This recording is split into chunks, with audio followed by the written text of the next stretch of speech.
ഈ റമദാൻ മാസമല്ലേ ഇപ്പോൾ മുസ്ലിം രാജ്യങ്ങളിലല്ലേ ഇറാൻ കയറി അടിച്ചത്. ഇമേജ് ബിൽഡ് ചെയ്യുന്നത് എങ്ങനെയാണ്? എപ്പോഴും അയൽ രാജ്യങ്ങളെ അടിച്ചും സമാധാനത്തിന് ദൂതനായും മറ്റൊരു സ്ഥലത്ത് പോയി ബഹളം ഉണ്ടാക്കിയും കാരുണ്യ പ്രവർത്തനം നടത്തിയൊക്കെയാണ് ഇമേജ് ബിൽഡ് ചെയ്യുന്നത്.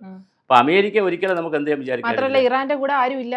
അങ്ങനെ ഒരു രാജ്യത്തിനെ അടിച്ച് ഇവർക്ക് ഒരു തിരിച്ചടി നശിപ്പിക്കാനും വളരെ വീക്കാണ് അവരുടെ എയർഫോഴ്സ്. മാത്രമല്ല ഇവർ അങ്ങനെ ഇപ്പം ഇസ്രായേലിനോടുള്ള സ്നേഹമാണെങ്കിൽ ഇവർ UAE പോലെ GCC രാജ്യങ്ങളിൽ പോയി സൈന്യത്താവളം ഉണ്ടാക്കുന്നത് ആരെ അടിക്കാൻ?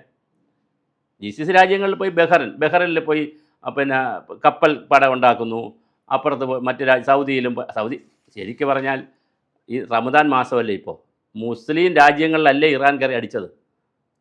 ഇറാൻ അടിച്ചത് ക്രിസ്ത്യൻ രാജ്യം ഇസ്രായേലിനെ അടിച്ചു, ടെൽ-അവീവിൽ അടിച്ചു. പക്ഷേ അതിനേക്കാൾ കൂടുതൽ എവിടെ അടിച്ചു?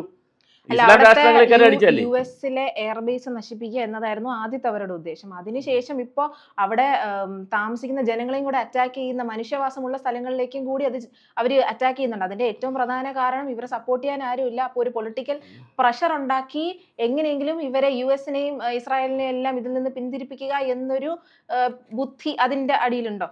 പക്ഷെ അങ്ങനെ ഒരു ബുദ്ധി വർക്കൗട്ട് ചെയ്തില്ലല്ലോ. വർക്കൗട്ട് ചെയ്യില്ല. കാരണം ഇപ്പോൾ സംഭവിച്ചെന്താണ്? റഷ്യ ആരുടെ കൂടെ നിൽക്കുന്നു? ഇറാൻ്റെ കൂടെ വന്നില്ലേ? ഗ്രീക്ക് മറ്റവരുടെ കൂടെ വന്നു. അപ്പോൾ ഇത് നമ്മൾ മനസ്സിലാക്കേണ്ട ഒരു കാര്യം 47 അതെ രണ്ടാം ലോക മഹായുദ്ധം കഴിഞ്ഞതിന് ശേഷം ആണവ ആയുധങ്ങൾ കൂടി ലോകത്ത് വന്നതിന് ശേഷം ബാലിസ്റ്റിക് മിസൈലും അതുപോലെ സാങ്കേതികവിദ്യ ഇന്ന് സാർവത്രികവൽക്കരിച്ചിരിക്കുകയാണ്. ഇന്ന് ഒരു രാജ്യത്തിന് മാത്രമായിട്ട് അതൊന്നുമില്ല. മിക്ക രാജ്യങ്ങളുടെ കയ്യിലും ഇതുണ്ട്, അല്ലെങ്കിൽ അവരുടെ സഹരാജ്യങ്ങളുടെ കയ്യിൽ സഹായിക്കുന്ന രാജ്യങ്ങളുടെ കയ്യിലുണ്ട്. അപ്പോൾ പിന്നെ എന്തിനാണ് ഇവർ ഇത് കാണിച്ചതുകൊണ്ട് രക്ഷപ്പെടുമോ?